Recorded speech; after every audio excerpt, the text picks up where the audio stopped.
saya Jessica Remstavia dari Prodi PAI A1 semester 2. Di sini saya akan membuat tugas video ujian akhir semester dengan mata kuliah Akidah dan Akhlak Tasawuf dengan dosen pengampu Ibu Nelly Hidayah SDHI MA.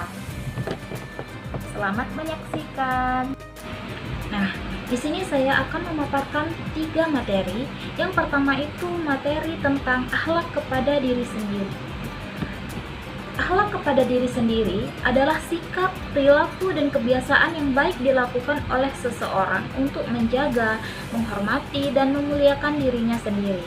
Ini merupakan bentuk tanggung jawab pribadi dalam menjaga jasmani, rohani, dan moral. Ada juga bentuk-bentuk dalam akhlak kepada diri sendiri. Yang pertama, menjaga kehormatan diri atau izzah, tidak melakukan perbuatan tercela seperti mencuri, berbohong, dan bermaksiat. Dan yang kedua, menjaga nama baik dan harga diri. Yang ketiga, menjaga kebersihan dan kesehatan. Dan yang keempat, menjaga kebersihan badan, pakaian, dan lingkungan. Selain itu, ada juga manfaat kepada diri sendiri. Nah, yang pertama, terhindar dari perbuatan dosa dan maksiat. Dan yang kedua, mendapatkan kesehatan jasmani dan rohani. Yang ketiga, meningkatkan kepercayaan diri.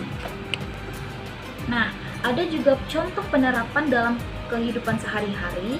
Yang pertama, bangun pagi dan langsung berwudu serta sholat subuh. Dan yang kedua, belajar dan mengerjakan tugas tanpa menunda-nunda. Materi yang kedua yaitu ajaran sufi dan tokoh-tokohnya. Apa itu tasawuf? Tasawuf adalah ajaran dalam Islam yang menekankan pada aspek pembersihan hati, pendekatan diri kepada Allah, dan kesederhanaan hidup dengan tujuan mencapai kebersihan jiwa dan pendekatan spiritual dengan Allah Subhanahu wa Ta'ala. Tasawuf sering juga disebut sebagai ilmu tentang akhlak dan spiritualitas, dan orang yang mengamalkannya disebut sufi. Nah, tujuan dari tasawuf adalah membersihkan jiwa dari sifat-sifat tercela seperti iri, dengki, sombong, dan ria. Dan yang kedua, meningkatkan kualitas ibadah dan kecintaan kepada Allah. Dan yang ketiga, mengembangkan akhlak mulia seperti sabar, ikhlas, zuhud, dan tawakal. Dan yang keempat, mencapai makrifat, yaitu pengetahuan mendalam tentang Allah melalui hati. Adapun tokoh-tokoh tasawuf yang terkenal, yang pertama itu Hasan al-Basri, salah satu tokoh awal tasawuf yang menekankan pada sifat takut kepada Allah dan kesederhanaan. Yang kedua, Rabi'ah al-Adawiyah, yaitu tokoh sufi wanita dari Basrah, mengajarkan cinta sejati kepada Allah tanpa pamrih, surga, atau takut neraka. Yang ketiga, Al-Junaid al-Baghdadi, menekankan keseimbangan antara syariat atau hukum Islam dan hakikat atau kedalaman spiritual, menolak paham-paham ekstrim, dan tetap berpijak pada Al-Quran dan Sunnahnya. Yang keempat itu ada Abu Yazid al-Bustami, mengembangkan konsep fana, yaitu lenyapnya ego pribadi dalam keagungan Allah. Banyak dikenal lewat ungkapan mistik dan pengalaman spiritual mendalam. Dan yang kelima itu Jalaluddin Rumi, penyair dan sufi terkenal dari Persia, mengajarkan cinta universal dan kedamaian melalui syair-syair yang indah atau terkumpul dalam kitab Masnawi.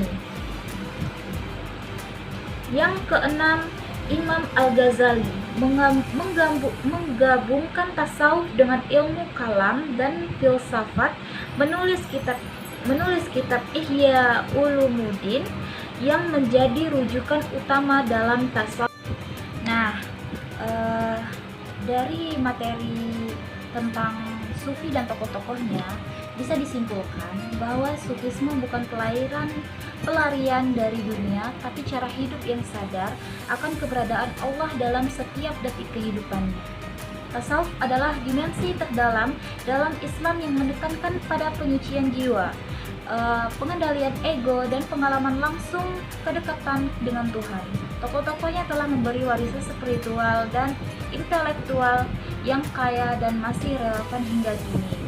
Nah, selanjutnya kita masuk dalam materi yang terakhir, yaitu materi ketiga, makam dan ahwal dalam tasawuf.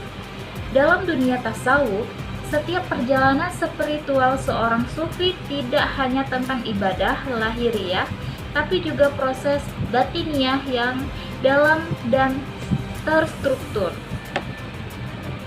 Dua istilah penting dalam proses ini yaitu makam, tahapan spiritual yang dicapai secara sadar dan melalui usaha. Yang kedua, ahwal, keadaan spiritual yang diberikan langsung oleh Allah atau anugerah karunia, bukan hasil usaha manusia. Makam adalah hasil perjuangan, sedangkan ahwal adalah buah kasih sayang Allah. Ada juga pengertian dari makam. Makam secara bahasa berarti tempat berdiri. Secara istilah, tahapan spiritual yang harus dilewati oleh seorang salik atau penempuh jalan tasawuf melalui latihan dan mujahadah. Makam itu bersifat terhadap dan berurutan, tidak bisa dilompati. Selain itu, ada pengertian dari ahwal. Ahwal atau jamak dari hal secara bahasa itu adalah keadaan.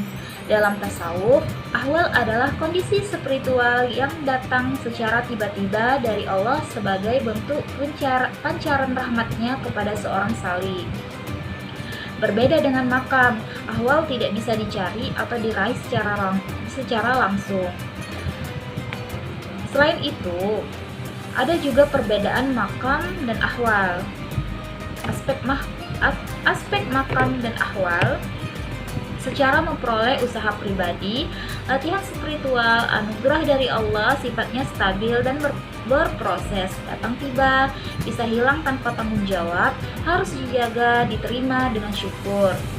Contoh, zuhud, sabar, tawakal, khusyuk, mahabbah, fana.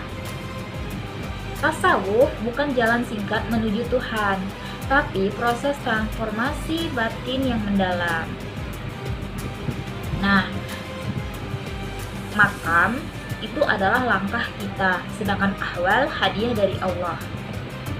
Mengenal makam dan ahwal membantu kita memahami bahwa spiritualitas bukan hanya ritual, tapi proses menuju puncak keikhlasan dan cinta ilahi. Cukup sekian penyampaian materi dari saya, terlebih terkurang saya mohon maaf. Saya tutup dengan wabillahi taufiq wa hidayah. Wassalamualaikum warahmatullahi wabarakatuh.